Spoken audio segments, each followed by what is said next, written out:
impressive crowd for me. As you know, the idea today was to talk about what it means to be in a neoliberal university.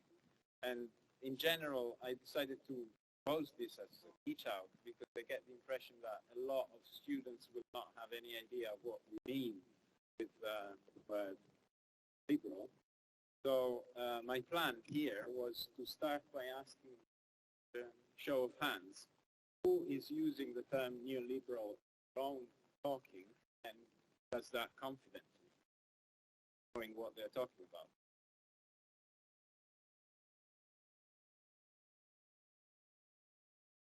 So that's good. 3? Yeah.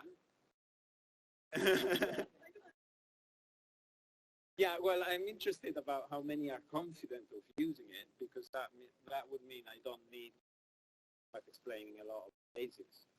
But it looks like we don't have a majority of people confident using it. So I will proceed with the original plan if we don't have many. So one thing I wanted to draw attention to now, liberalism in general has 2 strands. One is political and ethical liberalism, and another one is specifically the economical one. Now, when we think about ethical and political liberalism, nobody has doubts about how revolutionary the ideas were when they came out with the Enlightenment, like Locke and Montesquieu started making a philosophy of it. And we all know it actually did lead to solutions of many kinds. But when we think about liberal economical theory, we don't quite really recognize how revolutionary it was. At the time, most of the economic relationships were highly regulated authorities, and the idea that you could have a market that just went on and let it be, and that will be a good thing. And of course, it comes straight out the idea of individual freedom. So the link with and personal philosophies is very, very close. That's important. It actually breaks down at some point. So, just to give the example, the idea of somebody starting to bake bread and selling it will eventually help everybody in the bread. Maybe somebody else may start the same, and therefore they one another. Therefore, they have to keep their prices honest and as low as they can in order to sustain, and that will lead to kinds of bread that you can buy, and everybody's happy. And that's the general idea that was so revolutionary at the time. With time, what happened is that people started pushing these ideas and therefore think deeply about how it works. And it's now not controversial to say that a market, in order to work in such a way, needs to have a lot of thresholds met. One is that in order for the market to work, you need to have a reasonably low entry barrier, so everybody can start baking bread at home. But creating a university, it's a little bit different, so there's already a difference there. Another one is that the various players in the market need to be acting as individuals that never should make agreements between themselves for prices or creating higher barriers to join it. Then there's a very important aspect, that is that the people buying the services that are offered in a given market need to be perfectly informed about what it is that they're buying. And we'll see in a minute that that's really important for higher education. And of course, having a monopoly has to be somehow stopped from happening, so almost stopped by some that is outside the market. and that's pretty much it. If my mind is not failing me. So there are a lot of criteria that or conditions that need to be met in order for a market to work.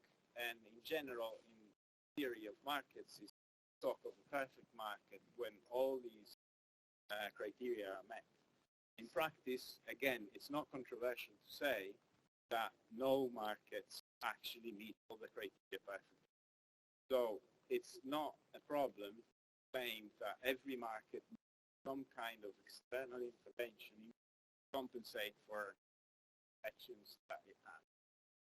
The real question that became the hot topic of discussion for about a century now, or actually, is how much and kind of intervention from the outside you can expect. And obviously, intervention from the outside, you're talking about state intervention and state provides in order to make the market work.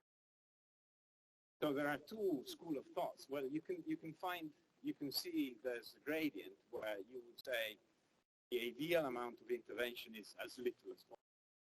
And another school of thought that says, no, there are many reasons why you want to have fairly intrusive interventions in markets in order to make them work. And that's just inside the liberal thought. So we're not going into more ideas at all today. We're just thinking about. Now, this debate was kind of feeling resolved after the First World War, where the laissez-faire approach, where states are as little as possible to interfere with markets, was kind of a hegemonic idea until the crash of 29. And with that crash, the idea that the government stay away from markets crashed with it as well, and ended up in the United States with the New Deal that was quite literally implementing everything that Keynes was suggesting, where it's a school of thought that says actually there are many, many ways in which the governments have to intervene into markets in order to make sure that the markets actually service the public good and don't go astray. And in that specific case was how to make sure that the markets crash. So that then created a new hegemony of ideas that lasted a few decades, certainly until after the Second World War, where Keynesian ideas were kind of the new normal. And sometime in the 50s, the Chicago School of Economics started to work pretty much against that idea and put together a program that was both academic and actually cultural to start reversing that and move back to the idea that markets will work better if the state doesn't. And as part of that, some scholars from the Chicago School of Economics ended up being important consultants share and created an economic program in Chile that was pretty much the reverse of what the New Deal was. So in order to recover from the serious economic problems that triggered and came after the arrival of Pinochet in Chile, what was proposed was to recreate and re-liberalize a lot of markets that are under tight control of the state. That's the point when the neoliberal word became very popular, referring specifically to economic reforms that were proposed and then implemented. That's also the point where link between political, personal liberal ideas gets very sharply broken with economic, because at that point we have government that is fantastically repressive, illiberal, political. We don't need to go into the shared it, and with an idea of businesses whatever they like, and the state will not. So going back to how these things are supposed to work, the idea there, and neoliberal in that sense, in the sense that came after the shared situation, is very much about creating or facilitating the appearance of markets, and therefore it's a very specific idea of how the state should interfere with the normal progression of things. The important thing to think about when you're thinking about creation and establishment, the basic way in which they function is that personal or atomic competition between players, be they people, be they companies, is what keeps the system on. So the single players have an interest of being honest, because other people have competed. And the system as a whole is supposed to reach an equilibrium, which is supposed to be the ideal equilibrium, where prices are actually prices for whatever it is being sold. What a market does is make adversaries all the participants. And that's really important for us today, because in the end, it's the thing why we're all here today and the reason why I'm talking to you. So that was my little theory introduction, just to make sure we know what we're talking about. What we're talking about is the idea that authorities can create markets in order to make things work better, period. And that's my mental representation of what liberalism is today. The idea that whenever you have a social problem of any kind, you can solve it by creating a market for whatever that need is. Once you've created the market and you make sure that the market actually works, then everything is going to be fine. And that's what we're seeing in society as a whole, but we are also seeing it in universities, that have been in UK universities. I came into UK 2007. I could see it happening every day, and that's why we're here. And now I'm going to be looking, and I'm going to ask if anybody around here has some examples how they can see state or universities creating new competitive situations because they think this is supposed to be solving.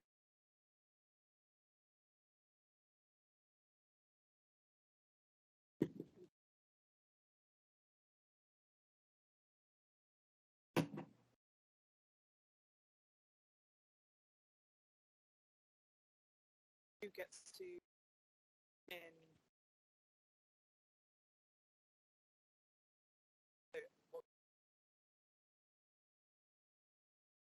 and individual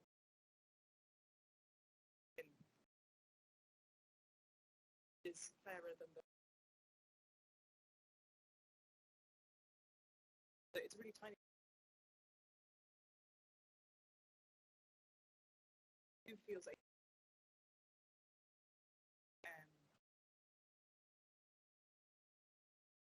but also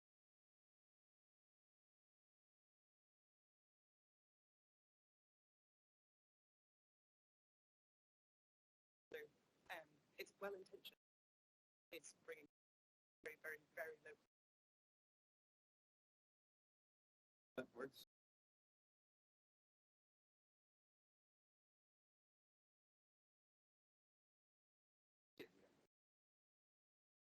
Okay, league table.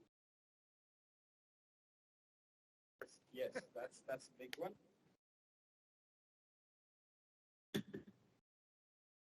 New. I don't mean new. It could be 20 years old.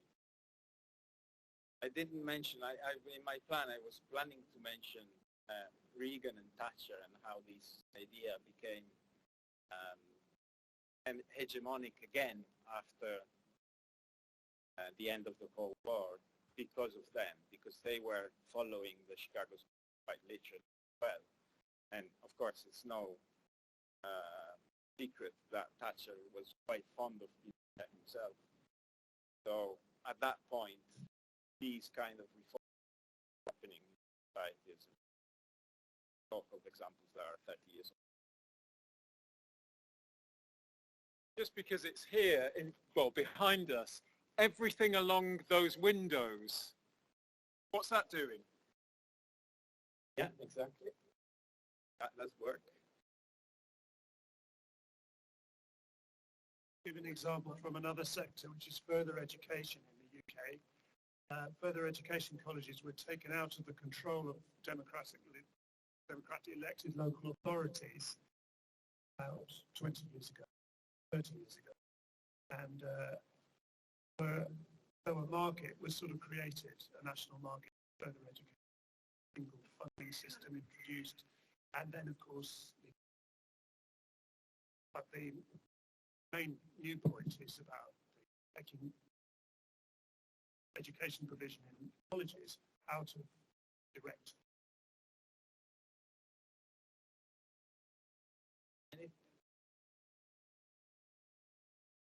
I would see the left as an example of the neoliberalization as we do. I mean, if you look at the doing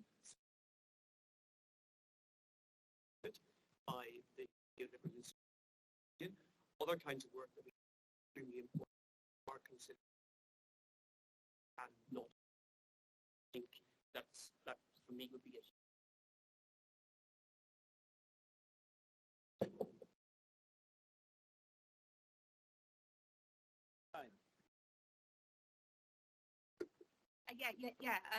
Might be worth it, and just people know what the ref is. The University of Madrid. What I wanted to say actually is that's a really important one. And things, textbooks that we are students on initial teacher education course, things like that, things that we regard as important related to our teaching, that doesn't count. And the way and the fun. You get stars, whether or not the things that you write are kind of recognised internationally or nationally, or so it's all thinking about a kind of global marketplace of things that we write, rather than writing for our students. We we're educating teachers in London, address the kind of local community in the ways that we teach and write. That doesn't happen in this. First in the world.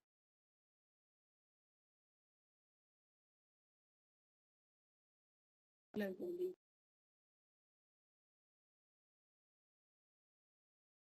Point about the toilets. Actually, I just wanted to raise outsourcing as one of the harshest and most epitomizing versions of neoliberalism in the university. Our key services of cleaning, security, catering are exposed to terrible pressures of the marketplace. You know, not a perfect market. It's, also, just think about library services. We just had introduced, actually last year, a ticketing system. No, UCL wants to close some of the small libraries, maybe 16 libraries. They aim to reduce it to maybe 12, something like that. So the ticketing system processes all inquiries submitted online or in person, and then readers are invited to rank feedback or the reply you've given. So it's exposing colleagues to competition between each other, also libraries between each other as well. Thank you.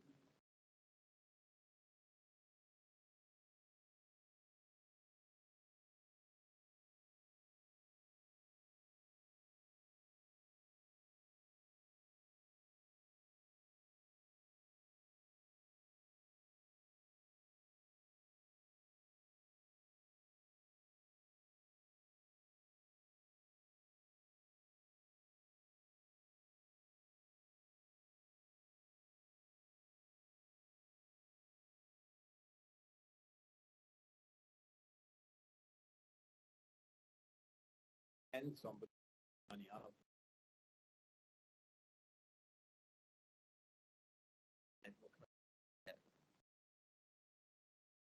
Yeah, exactly, and the TEF. That's for students. Say something about tensions that actually directly affect students, like make them part of the market.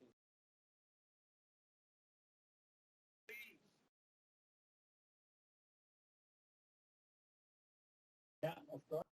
That's the big one, but there's also the system where you have to get some grades in order to access the biggest universities, and that has a lot of consequences. So thanks everybody for participating in this little bit. I wanted to move on to describing how these things actually hurt everybody. Since we didn't have an example from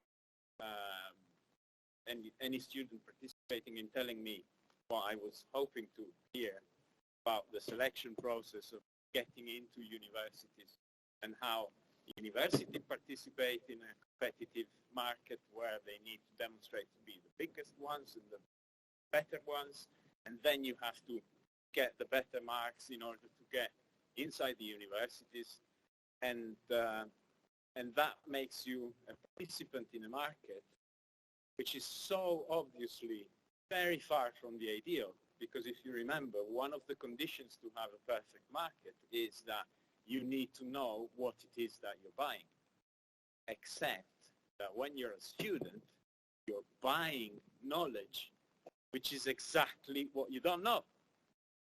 So it's completely mad. The idea that you can have a market of education is just insane. It's not defendable in any way. And that has consequences, because the effect of that is that you need to start investing on what you're going to be learning before you know what it is. And once you're into that route, stuck in there. And I see a lot of talk about the mental health crisis in higher education.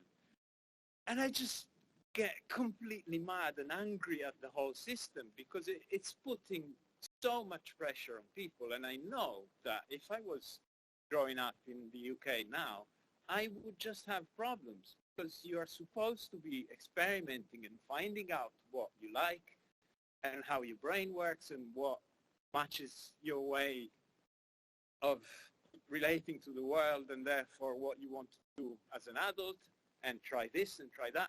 And you can't. You have to optimize everything that you're doing in order to get that marks, get into the better university, make sure you make money in the future, etc., etc. And the amount of pressure that is put on young people is something that just fuels my rage pretty much every day.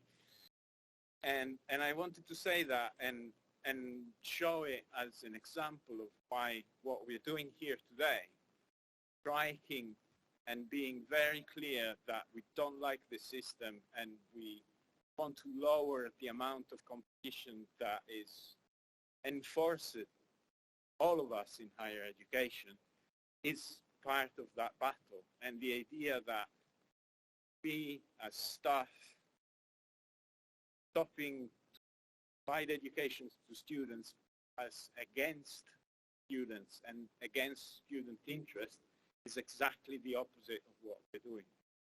So having said that, that was my piece. I can open up again. Anybody who has suggestions on how this level of competition and the marketization of everything that we do is actually producing harms. We mentioned some examples, but we didn't really mention examples apart from me. Example I'm thinking of is workload, and all of us. Since we are all the objects of competition, we are being made to compete with each other. One of the ways in which we are being made to compete with each other is through work. Because if you don't work as hard as your colleagues, then you're worried that somehow you're not going to be seen as your performance management system. Another aspect of this kind of university, you'll be marked as a less effective performer. You won't get your promotion. You as someone academic, etc. Subjected to some extent. That's all.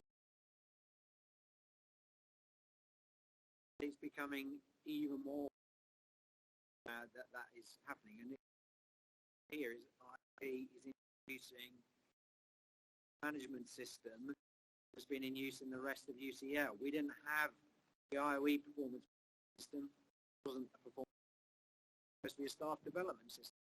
Now, you might say that's only a name in words, but actually that is quite a different concept. Staff development, very different ways of thinking. A developmental process of work. Thank you, Mark. Anybody else?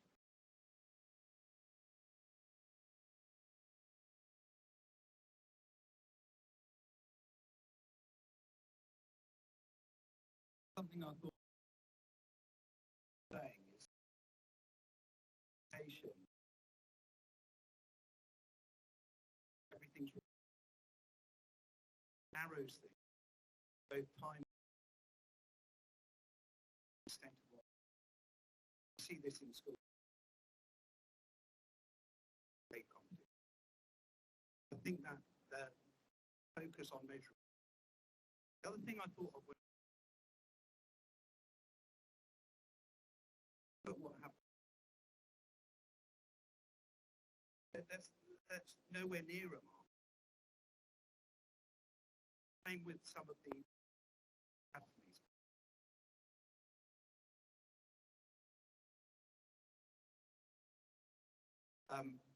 They're actually carved out so that it's taxpayers getting.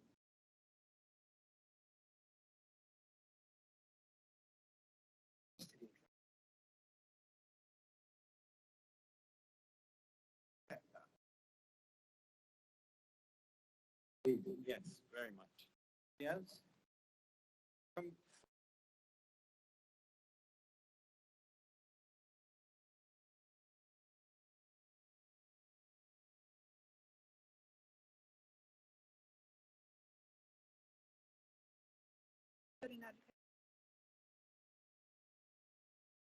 That's true.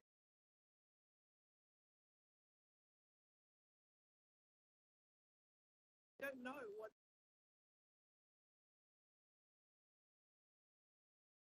But one of my that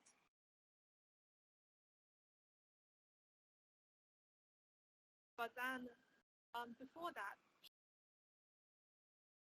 but then when I asked her the reason, oh, you know,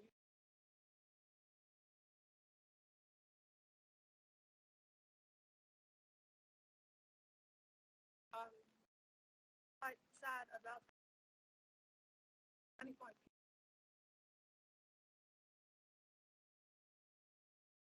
don't participate. They don't even, but they are actually in.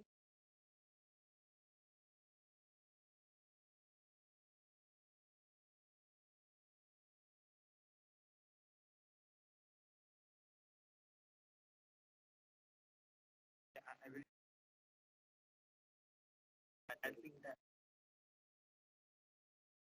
I really think investment is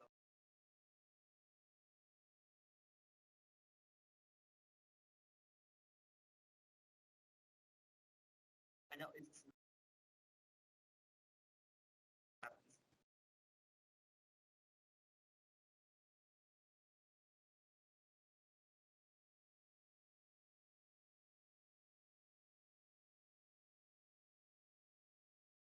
and this assessment, things that are not about learning and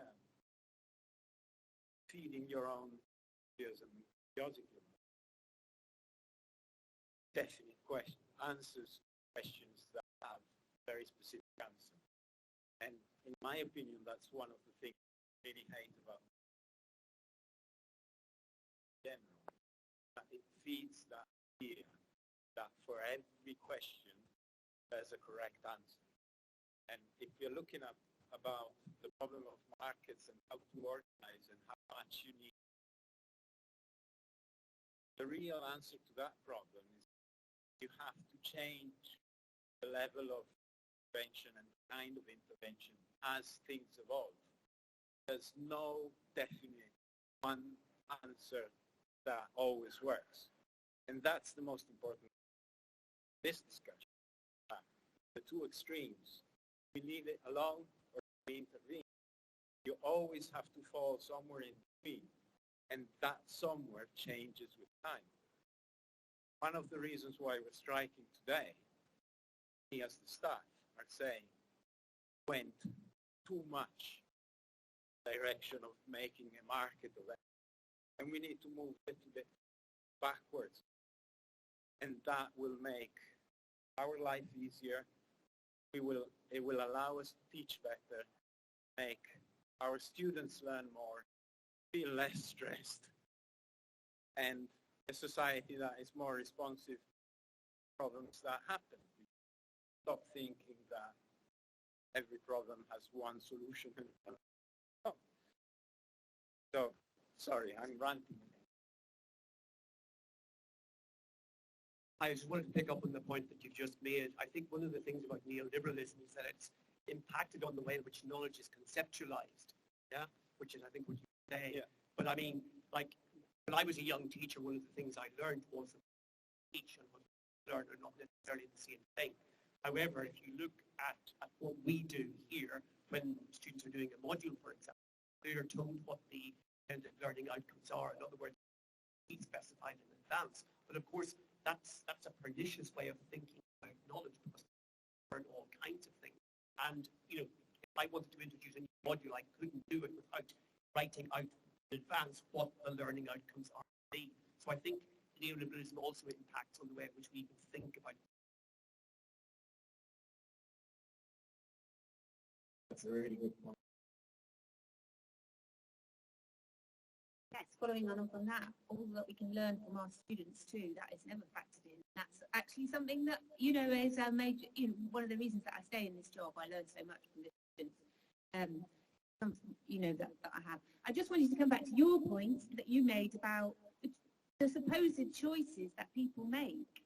The choices really, it comes down to UCL as a brand. And that seems to be actually the only choice. And brings us back to whether or not, you know, what students think that they're going to get out of this process of coming here to learn. What is it actually about, and what kinds of choices? And then again, that relates to mental health and.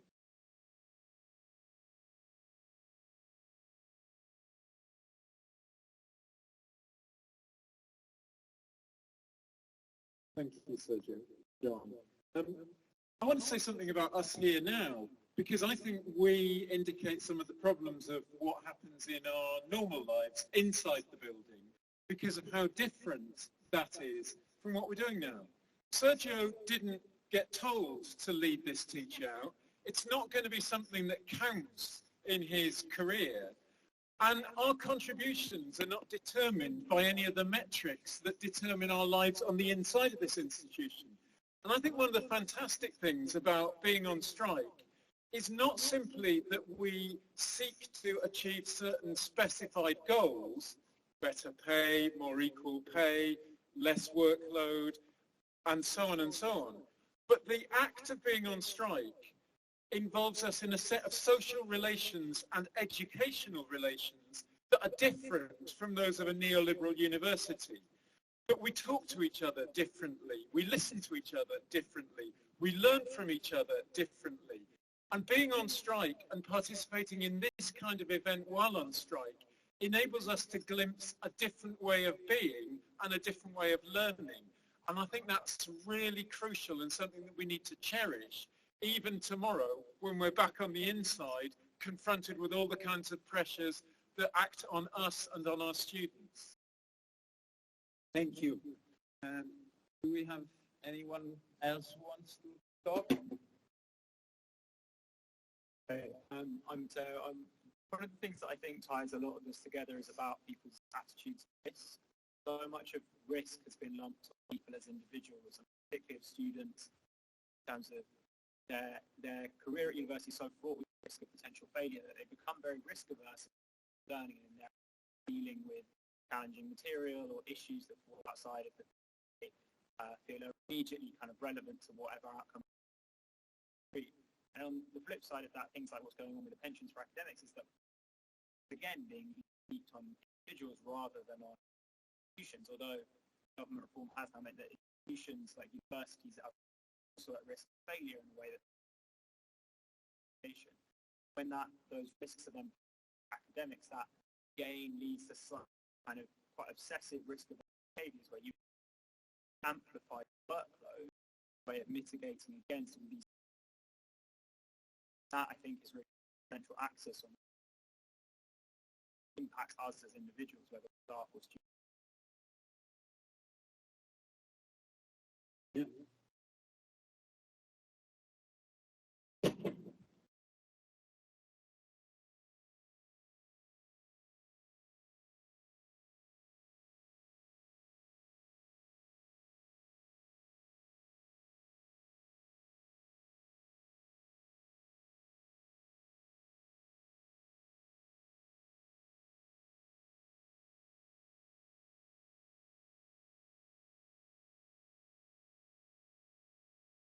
Thank you.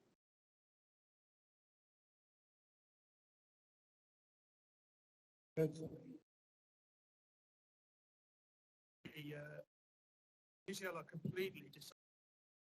They do. They bang on about education a lot. Yet the whole organisation is most machine-like.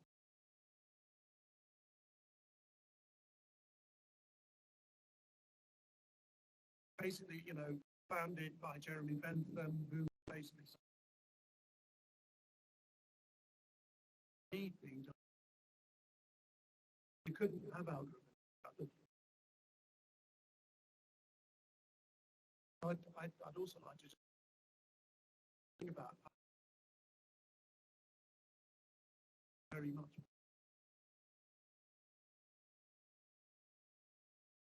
On that, what I learned from the reaction of WHO to arrival of COVID, and I'm still annoyed with myself because I needed that to learn it, and it should be obvious. Bureaucracy, and therefore algorithms, breed a certain kind of individual, and I'm missing the word now. Bureaucrat? No. Lack of courage. That's what we get. Organize everything around rules. Every time that the rules might work for you, that's what you. So acts of courage are completely wiped out. That's not the word I was looking for, but it's the same concept.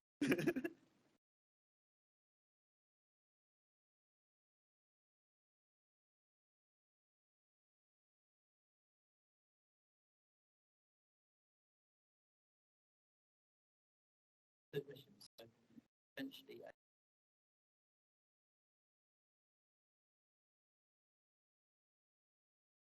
everything is semantic. So years ago, when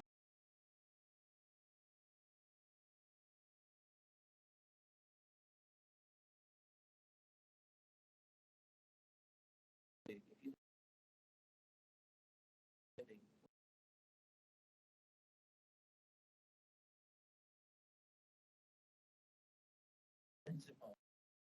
rhetoric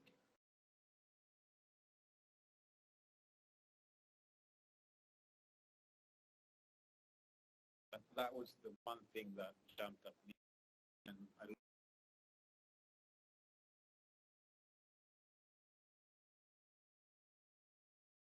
Yeah, Adam again. I think we could align with the disruption objectives. So that's what we're going to do. Yeah, we're going to disrupt. I mean, the thing that links to risk and following orders is the criticality. I think that's the problem that's undermined. There's not a space for real criticality, even though it's quite often something in our criteria of assessment that students will have. But actually, in reality, that's not what happens. thank you. Looks like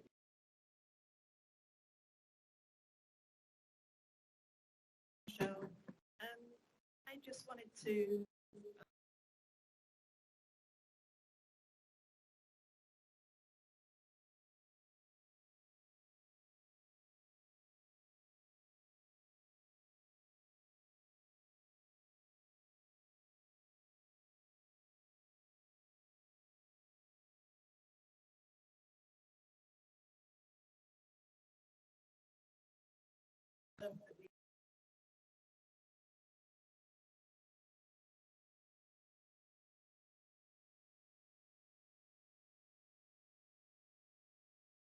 personal statement.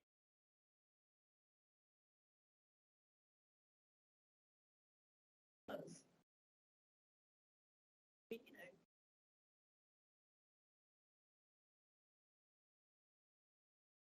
but actually read somebody's book, and if they get rid of it, you're just. that makes sense.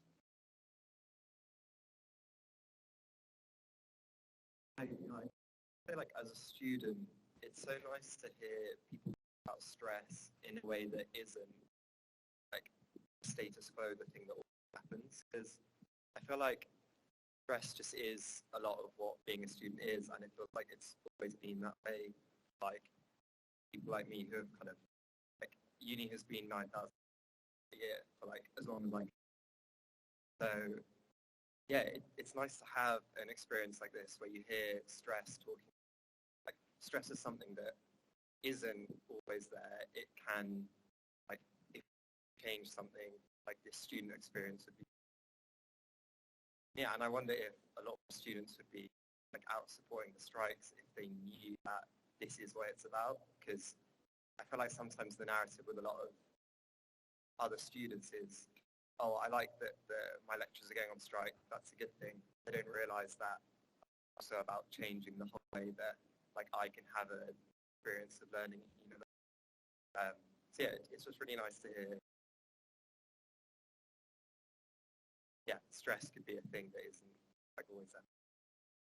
Thank you. That's very much why I was doing this. Yes. Yeah, following on from, yeah, of course, learning should be something that makes you feel better. Generally, that's, things that you help your well-being. Learning new stuff is the things that make you feel generally. And we need to get back to that. I think on the note of what Michelle was saying about getting the personal statements, the algorithm, the other thing is anonymous marking, using students to numbers that we find really difficult. Long strings. We have so many students. It's just, and that's all to do with what we perceive the assessment process is about, rather than about developing relationships with.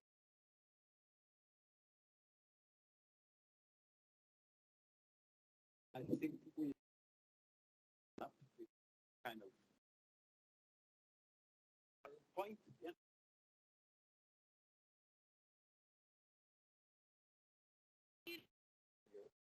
Yeah, if there are any students, they're going to be.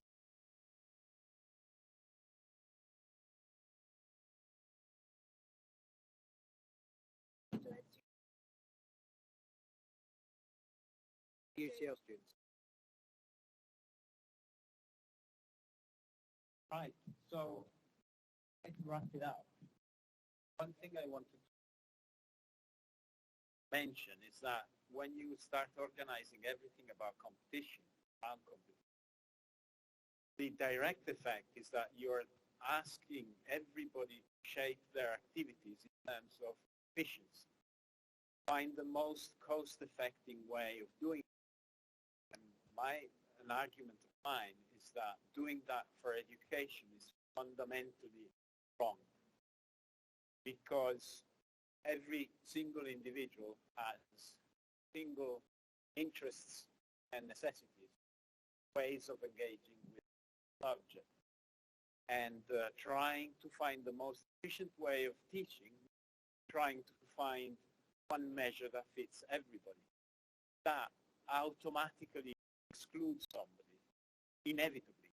And it just works against minorities of all kinds, always and inevitably. So whenever you start putting your attention into making stuff in the more efficient possible, cost-effective way, you end up like the building where I work, where there's no accessible toilet because the building is too small, and it's not a good return on investment to make sure an accessible toilet is there, and there's no way of getting around the building because there are no elevators, no nothing. And that's just the direct effect of what's happening in terms of how we are organizing the system in. And what we want to do here with the strike is to say, no, that's enough.